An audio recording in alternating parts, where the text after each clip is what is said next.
നമസ്കാരം. Raf talk ഫുട്ബോളിലേക്ക് എവർക്കും സ്വാഗതം. യെസ്, സ്പെയിൻ യൂറോ കപ്പിൽ ചാമ്പ്യന്മാരായിരിക്കുന്നു. ഒരിക്കൽ കൂടി ഫൈനലിൽ വീണുപോയിരിക്കുന്നു ഇംഗ്ലണ്ട്. അവസാന ഘട്ടത്തിൽ വരെ മത്സരം തിരിച്ചു പിടിക്കാനുള്ള ശ്രമം ഇംഗ്ലണ്ട് നടത്തിയിട്ടുണ്ട്. ബട്ട് സ്പെയിന് ഉറച്ചു തന്നെ നിന്നു. വിജയം സ്വന്തമാക്കി കിരീടത്തിൽ മുത്തമിട്ടു. അവസാന ഘട്ടത്തിൽ നോക്കുക, റൈസിന്റെ ശ്രമം തടയുന്നു. കുയഹയുടെ ശ്രമം ഗോൾ ലൈനിൽ വെച്ചിട്ടാണ് ഓൾമോസ്റ്റ് സേവ് ചെയ്യുന്നത്. സോ സ്പെയിന് പോരാടി തന്നെ വിജയം സ്വന്തമാക്കിയായിരുന്നു. 2-1 വിജയമാണ് ഫൈനൽ അവർ നേടിയിരിക്കുന്നത്.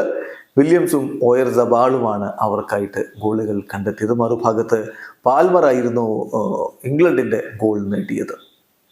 മത്സരത്തിൽ ആദ്യ പകുതി അത്രയധികം അവസരങ്ങൾ കണ്ട ഒരു ഫസ്റ്റ് ഹാഫ് ആയിരുന്നില്ല.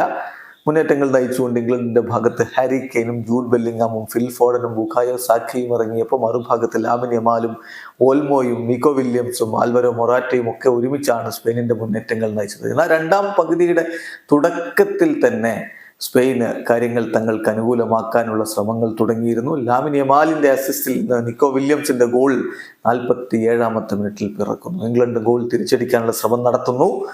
സൗത്ത് ഗേറ്റിന്റെ സബ്സ്റ്റിറ്റ്യൂഷൻസ് കൃത്യമായിട്ട് വർക്കായി എന്ന് വേണം പറയാൻ. കളിക്കളത്തിലേക്ക് ഇറങ്ങിയ ഉടനെ തന്നെ കോൾ പാൽമർ ഇംഗ്ലണ്ടിനെ ഒപ്പം എത്തിക്കുന്നു. 73 മിനിറ്റായിരുന്നു അപ്പോൾ കളിയുടെ പ്രായം. പിന്നീട് അവസാന ഘട്ടത്തിലാണ് ഓയർസബാളിന്റെ ഗോൾ പിറക്കുന്നത്. 86-ാമത്തെ മിനിറ്റിൽ അദ്ദേഹം നേടിയ ഗോൾ സ്പെയിനിന്റെ വിജയം ഉറപ്പാക്കുകയായിരുന്നു. എന്തായാലും സ്പെയിന് ഇതാ 4-ാം തവണ, ചരിത്രത്തിൽ 4-ാം തവണ യൂറോ കപ്പിൽ മുത്തമിടുന്നു. 1964, 2008, 2012, ഇപ്പോൾ 2024 അവർ കിരീടം ചൂടുന്നു. അതേസമയം ഇംഗ്ലണ്ട് തുടർച്ചയായ 2 ഫൈനലുകളിൽ പരാജയപ്പെടുന്ന ആദ്യ ടീമായിട്ട്, യൂറോ കപ്പിൽ തുടർച്ചയായ 2 ഫൈനലുകൾ പരാജയപ്പെടുന്ന ആദ്യ ടീമായിട്ട് മാറുകയും ചെയ്തിരിക്കുന്നു. വീഡിയോ അവസാനിക്കുന്നു.